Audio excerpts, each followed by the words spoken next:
నేను ఒక మాట చెప్తున్నానండి.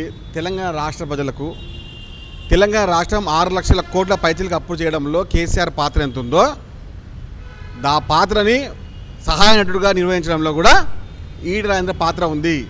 2014 నుంచి 2019 వరకు 6 దఫాలుగా మీరు బడ్జెట్ ప్రవేశపెట్టినారు. మీకు తెలియదా? అప్పుడు గాడిద పనులు తొమ్మిరా, లేకపోతే ఏం చేస్తారు చెప్పండి. ఇప్పుడు మైక్ ఉందిగా అని చెప్పి ముఖ్యమంత్రి గురించి మాట్లాడుతున్నారు. రేవంత్ రెడ్డి గారి స్థాయి నుంచి మాట్లాడే స్థాయి మీకు కాదు. ఆ అర్హత మీకు లేదు, ఆ హక్కు మీకు లేదు. కేసీఆర్ యొక్క పాత్రలో కీలక భూమిక, సహాయ నటుడి యొక్క పాత్ర అప్పటి ఆర్థిక మంత్రి యొక్క మీది. రాజేందర్ గారు తెలంగాణ ప్రజలని ఆ ఫేస్ వేసుకొని, ఆ మంచి నటుడిగా ఫేస్ వేసుకొని ఇబ్బంది పెట్టింది, మోసం చేసింది మీరే. ఇప్పుడు మైక్ మీద వచ్చి మాట్లాడుతూ ఉన్నారు, నేను నిజాయితీ పరుని అని చెప్పి మాట్లాడుతూ ఉన్నారు. అప్పుడేం చేసిర్రు? గాడిద పనులు తొమ్మిరా. ఇంత సిగ్గుండాలి మాట్లాడనీకే.